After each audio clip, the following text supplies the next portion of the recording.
औज़ुबिल्लाहिमिनश्शैतानिर्रजीम बिस्मिल्लाहिर्रहमानिर्रहीम। ये तो आज सुबह ही मैं मशवरा दे चुका हूँ वज़ीर-ए-आज़म साहब को कि आप प्राइस कंट्रोल मजिस्ट्रेट्स की असामियाँ बिल्कुल ख़त्म ही कर दें, क्योंकि ये या फिर इनको मतलब इनकी ओहदों का नाम तब्दील कर दें कि प्राइस इंक्रीज़ मजिस्ट्रेट, क्योंकि इन्होंने प्राइस कंट्रोल करनी कोई नहीं और आपने फजूल में बदनाम होते रहना है। दूसरा, एक जो आजमूदा है, मतलब नया नुस्खा नहीं है, आजमूदा है, आज़ाद कश्मीर में आजमाया जा चुका है कि तमाम ट्रैफिक पुलिस से इख्तियारात उस वक़्त ले लिए गए थे, वापस ले लिए गए थे चलान वगैरह के, और वो 3 दिन निस्बतन बहुत कानून के मुताबिक ट्रैफिक चलती रही थी। 3 दिन के लिए इख्तियारात वापस लिए गए थे चलान और ये रोक टोक के। वो 3 दिन ट्रैफिक निस्बतन ज़्यादा कानून के मुताबिक चलती रही। इसी तरह का तजर्बा पंजाब में, सिंध में, बलूचिस्तान में और पेशावर में भी करें कि पुलिस को बिल्कुल ख़त्म ही कर दें।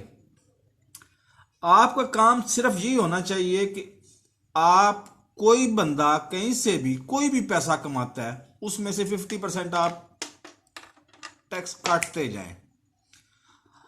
आपका काम है सिर्फ रेवेन्यू जनरेट करना, बाकी अवाम जाने, अवाम का काम जाने।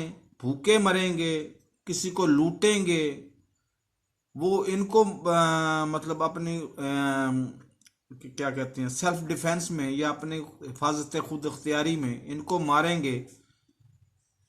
तो इसी तरह से कि 4-6 महीने गुजर गए तो कम से कम पाकिस्तान की आबादी तो कुछ कम होगी।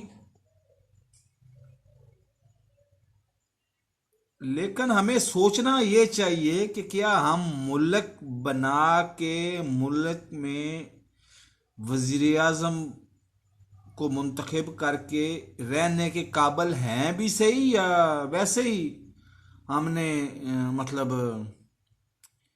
कहीं उर्दू हमें लिखनी आती थी या इंग्लिश लिखनी आती थी, हमने वो आइन लिखा और बना के साइन करके तो उसको मतलब अपने पास महफूज कर लिया। बाकी हर काम हम करते अपनी मर्जी से हैं। यहाँ पे जिसका दिल आता है वो उठ के तो इलेक्शन कमीशन को गालियाँ दे देता है, वो उठ के तो आके मीडिया को धमकियाँ देनी शुरू कर देता है, वो उठ के तो आके तो अल्लाह भला करे फैसलाबाद में किसी के मुंह पे थप्पड़ जड़ देता है, वो उठ के आके तो लाहौर में किसी के मुंह में थप्पड़ जड़ देता है, वो उठ के आके तो वो अल्लाह भला करे उसका वो 2 पुलिस वालों का कत्ल जो है ना, वो दहशत गर्दी में डाल के तो फारग हो जाता है। और जनाब वज़ीर आज़म साहब का एक ही जवाब होता है कि घबराना नहीं है। तो अब ये घबराना नहीं है, ऐसे काम नहीं चलेगा। आप या तो फिर कोई ऐसी जहर की गोलियां दें लोगों को और फ्री में बांटें कि वो बंदे खा के तो अब्दी नींद सुकून से सोएं, घबराएं नहीं। जब तक सांसों में सांसें हैं तो फितरती बात है, इंसान ने तो घबराना ही घबराना है। इन हालात में इंसान ने घबराना ही घबराना है। और Pakistan army, Pakistan air force establishment जिसको कहते हैं, पाकिस्तान एयरफोर्स होगी, पाकिस्तान नेवी होगी, पाकिस्तान आर्मी होगी, हर एक की मैं बेइंतहा इज्जत करता हूँ बतौर इदारा।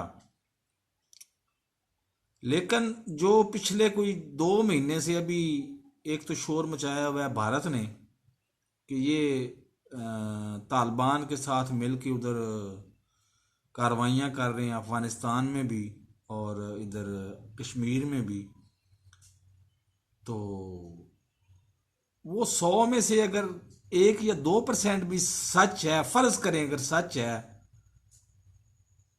तो फिर हमें अपने गिरेबान में झांकने की ज़रूरत है। असल में हमारे करतूत इस काबिल हैं कि हमें हमारे ऊपर इस तरह के हुक्मरान मुसल्लत कर दिए गए हैं और मुसल्लत रहने हैं। अब ये अभी मैं आपको कोई मेरा ख्याल है 100 से ज़ायद दफ़ा ये बात कर चुका हूँ कि ये हुक्मरान हमारे ऊपर मज़ीद 7 साल तक मुसल्लत रहने हैं।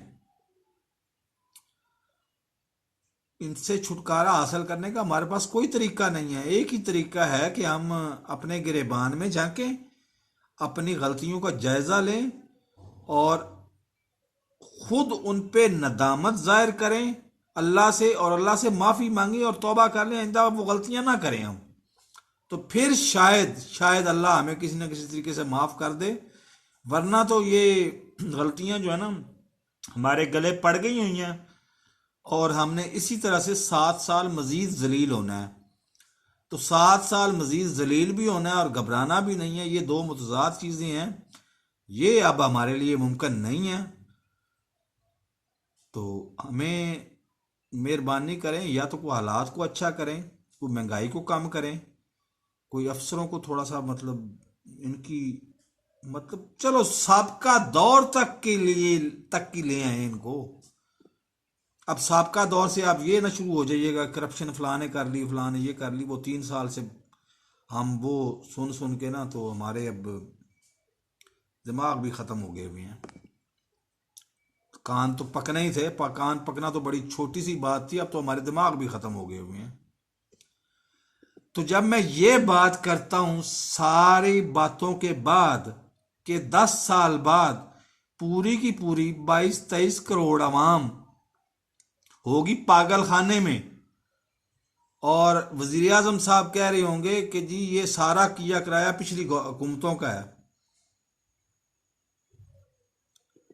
यानी 10 साल हुक्मरानी की आपने, और 10 साल के बाद नतीजा ये निकला कि सारी की सारी कौम 23 या 24 करोड़ जो बच गई, जो मर गए वो तो जान छुड़ गई ना, उनकी तो जान छुड़ गई, वो तो अब्दी नींद सो गए, सुकून की नींद सो गए। वो जाने, अल्लाह जाने, अल्लाह शायद उनके इस दुनिया के पाकिस्तान में रहने की सज़ा के तौर पे जो वो रहे हैं, तो उस वजह से शायद उनको माफ़ कर दे, वो जन्नत में चले जाएं या दोज़ख में जाएं, जहाँ भी जाएं आपके पास वो नहीं रहेंगे। लेकिन जो जिंदा बच जाएं वो सारे के सारे हों पागल खाने में, और आप कहें कि ये सारा कुछ पिछली गवर्नमेंट की वजह से हुआ है, पिछली हुकूमतों की करप्शन की वजह से हुआ है, तो फिर मेरा ख्याल पागल खाने में हमें ही होना चाहिए। मेरी बातें नामुकम्मल भी हैं, और थोड़ी सी उम्मीद सिर्फ इसलिए है कि इमरान खान एक ईमानदार और काबिल शख्स का नाम है जो इन लफंगों में फंस गया हुआ है। तो खुदारा अपने आप को इन लफंगों से निकालें, वरना पाकिस्तान का अभी आज तक भी बचा कुछ नहीं है। आगे आने वाले दौर में तो अल्लाह जाने, और अल्लाह ने जो करना है वो अल्लाह को पता है ना। आज तक भी बचा कुछ नहीं है। बहरहाल मेरे इस चैनल को सब्सक्राइब कर लें, साथ लगे बेल आइकन को दबा के ऑल नोटिफिकेशन को ऑन कर दें। जब से मैंने ये हठधर्मी सुनी है ना कि जी मुसवदा हमारे सामने नहीं आया, कानून हमारे सामने नहीं आया, वो कहते हैं जी हमने तुन के रख देना है मीडिया वालों को। अपने चौधरी साहब, फवाद चौधरी साहब कहते हैं कि हमने तुन के रख देना है मीडिया वालों को। उस वक्त से मैं बिल्कुल ही मायूस हो चुका हूं।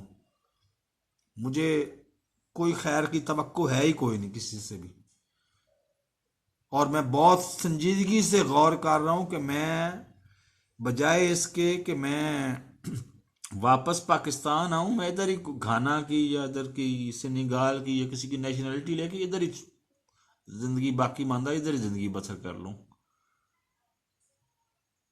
तो मेरे इस चैनल को सब्सक्राइब करें, साथ लगे बेल आइकन को दबा के ऑल नोटिफिकेशन को ऑन कर दें, ताकि मेरी हर नई आने वाली वीडियो का नोटिफिकेशन आपको बर वक्त मिलता रहे। अल्लाह हाफिज़।